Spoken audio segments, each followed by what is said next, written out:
એક મોટા સમાચાર ઇફકોની ચૂંટણીને લઈને થયો છે મોટો ખુલાસો। ઇફકોના ડિરેક્ટરની ચૂંટણી હાઈ પ્રોફાઇલ અત્યારે બની ગઈ છે।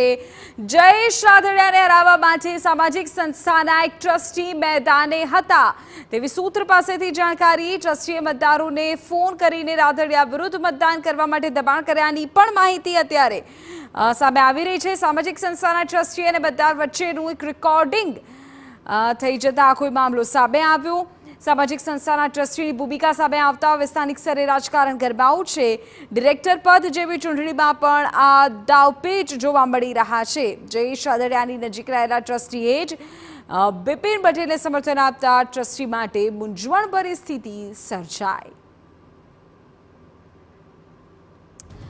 તો આ કોઈ મામલો કે જેમાં હવે વધુ કેટલીક વિગતો સામે આવતા અલગ અલગ વળાંક સામે આવી રહ્યા છે। આખી એ ઘટનામાં એક રેકોર્ડિંગ કે જે એક ટ્રસ્ટી અને મતદાર વચ્ચેનું છે જેમાં રાદડિયા વિરુદ્ધ મતદાન માટે કહેવાતું હોવાનો એ વિડીયોમાં એ રેકોર્ડિંગમાં દાવો થઈ રહ્યો છે।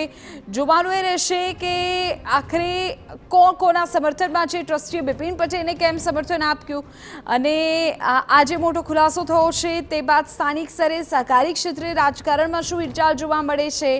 ઉલ્લેખનીય છે કે ટ્રસ્ટીએ મતદારોને ફોન કરીને રાદડિયા વિરુદ્ધ મતદાન માટે દબાણ કર્યું હોવાની માહિતી સૂત્ર પાસેથી મળી રહી છે।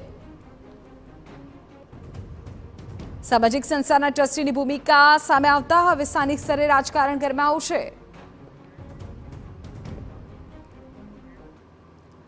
તેરા જ મુદ્દે વધુ જાણકારી મેળવીએ અમારા સંવાદદાતા મોહિત ભટ્ટ પાસેથી। મોહિત, અમારા સંવાદદાતા જોડાઈ ગયા છે। મોહિત, કેટલાય અલગ અલગ વળાંકો આ આખી ચૂંટણીમાં સામે આવ્યા અને હવે એક ટ્રસ્ટીનો આ કોઈ મામલો કે જે સામે આવ્યો છે, શું હકીકત છે? આમ જુઓ તો ઇફકોના ડિરેક્ટરની ચૂંટણી છે તે સામાન્ય ચૂંટણી ગણવામાં આવે છે, કારણ કે અત્યાર સુધી આ ચૂંટણી છે તે મોટાભાગે બિનહરીફ થતી હોય છે, કારણ કે સામાજિક જે સહકારી ક્ષેત્ર છે તે સહકારી ક્ષેત્રમાં જેઓ પોતાનું વર્ચસ્વ ધરાવતા હોય છે તેના ફાળે આ સીટ છે તે જતી હોય છે। પરંતુ આ વખતે ઇફકોના ડિરેક્ટર પદની ચૂંટણીમાં જે રીતે રાજકીય દાવપેચ જોવા મળીએ છે તે ખૂબ જ રસપ્રદ છે।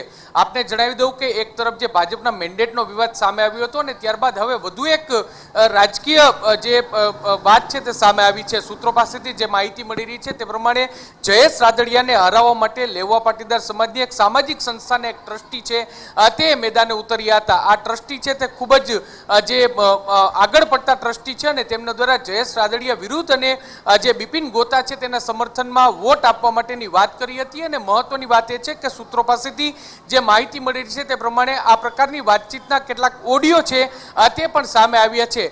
જરૂરથી સામાજિક સંસ્થાની દખલગીરીના કારણે જરૂરથી સ્થાનિક સ્તરે લેવા પાટીદાર સમાજમાં પણ ગણગણાટ છે તે શરૂ થયો છે અને રાજકીય રીતે પણ જરૂરથી રાજકારણ છે તે ગરમાયું છે। આપને જણાવી દઉં કે જયેશ રાદડિયા છે તેઓનું રાજકોટ જિલ્લામાં સહકારી ક્ષેત્રમાં ખૂબ જ મોટું પ્રભુત્વ છે અને એટલા માટે તેઓ ઇફકોની ચૂંટણી છે તે ભાજપના મેન્ડેટ વિરુદ્ધ લડ્યા હતા। પરંતુ આજે જ્યારે હવે સામાજિક સંસ્થા છે તે પણ તેની વિરુદ્ધ આવતા જરૂરથી રાજકારણ છે તે ગરમાયું છે અને કોની સંડોવણી હોઈ શકે છે તે અંગેનો ગણગણાટ છે તે શરૂ થઈ ગયો છે। બીજી મહત્વની વાત કે હવે જ્યારે જે આ એક ટ્રસ્ટી છે તે ટ્રસ્ટીનો ઓડિયો છે તે પણ સામે આવી ગયો છે, તેને જોતા હવે સામાજિક સ્તરે પણ જરૂરથી એક પ્રકારનો મતભેદ, એક પ્રકારનો મતમતાંતર છે તે જોવા મળ્યો છે। જોવાનું રહેશે કે આગામી દિવસોમાં આ અંગે કયા પ્રકારનું રાજકારણ છે તે થાય છે, પરંતુ આ ખૂબ જ મોટી અને ખૂબ જ મહત્વના સમાચાર છે તે કહી શકાય છે। જી બિલકુલ મોહિત, ખૂબ મહત્વપૂર્ણ જાણકારી આપ આપી રહ્યા છો। તો જે પ્રકારના સમાચાર અત્યારે મળી રહ્યા છે, પહેલા મેન્ડેટનો વિવાદ અને હવે એક સામાજિક સંસ્થાના ટ્રસ્ટી અને મતદાર વચ્ચેની ઓડિયો ક્લિપ કે જેણે ચર્ચા જગાવી છે। ઉલ્લેખનીય છે કે જયેશ રાદડિયાને હરાવવા અથવા તો સામેના ઉમેદવારને મત આપવાનું દબાણ એ ઓડિયો ક્લિપમાં થતું હોવાનું સૂત્રો કહી રહ્યા છે।